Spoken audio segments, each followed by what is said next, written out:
Pension reform has been the big story in the French newspapers this week. Happened a couple of days ago, but they're still talking about it in the newspapers, aren't they? That's right. Yesterday, papers gave kind of their knee-jerk reaction to the government's pension reform, which it announced on Tuesday. But today, they got out their magnifying glasses and take a closer look at what this pension reform actually means, and a lot of papers aren't really thrilled about it. Let's take a look at L'Humanité, which is the communist newspaper, which wonders who's really going to pay for this reform. It really decrypts the reform point by point and says that instead of bringing about the change that it had promised, the government is really following the footsteps of the right and favoring business owners who will receive some compensation, while it's really workers, young people, and retirees who are going to have to cough up the cash. They're really the ones who are going to be paying here. They're going to be fined and punished, according to L'Humanité. 20 Minutes also has very harsh words for this reform and wonders, is a generation going to be sacrificed here?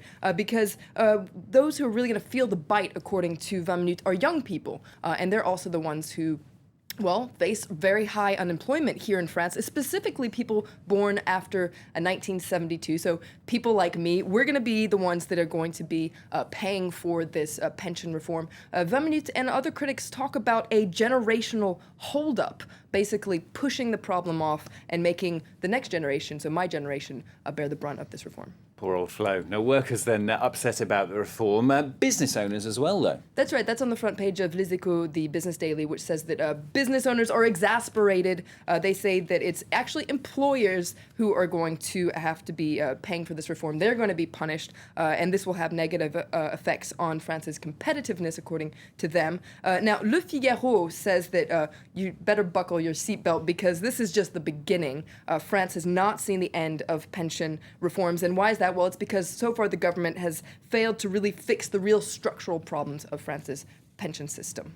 Now, the French papers, of course, continuing also to follow events over possible action, anyway, in Syria. That's right. Now, France could take part in these surgical strikes, still up for question here. But L'Opinion asks, why would France actually take part in this military operation? The idea isn't to bring about regime change, but to punish Bashar al-Assad for using these chemical weapons, allegedly using these chemical weapons, and dissuade him from doing it again. La Croix, meanwhile, takes a look at the regional context. What are the roots of this war? Well, according to La Croix, what's really pulling the strings here is a regional confrontation between Shia Iran and Sunni Saudi Arabia. Syria, according to La Croix, is basically just a proxy war. So why would the West get involved and push this conflict into a new dimension by making it its own conflict? La Croix wonders, couldn't this just make the whole thing worse? And points out that, the Pope himself has said that the West should probably hold back here.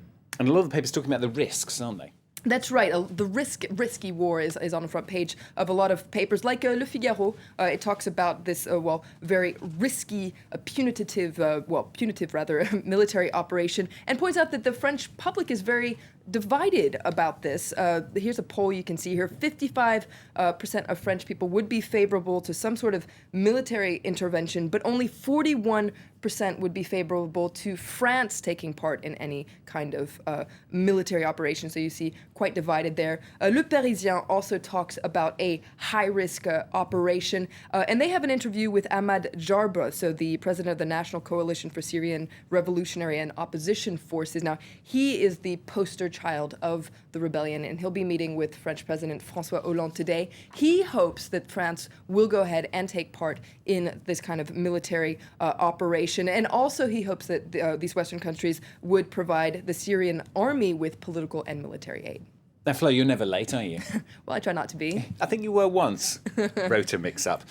Scientific breakthrough you found for us in timekeeping, though, haven't you? That's right. These are scientists at the National Institute of Standards and Technology in Boulder, Colorado. Yeah. Now, they have made the most accurate clock in the world. Okay. This is an atomic clock, and it's becoming the ultimate source of all high-frequency coordination. Now, why is this important? Well, it's very important for all communications, so internet, GPS, and, of course, television, so France 24. Yeah, it's exactly. close to perfection. It only varies by 1 second every 3.7 billion years. It looks a bit big there. It's quite hard to fit on your wrist. Exactly. I'm not sure I'd get through an airport detector either.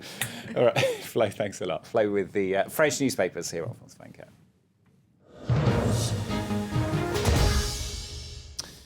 That's all for the moment. Latest news, though, coming up just under 3 minutes' time, in fact, so stay with us if you can.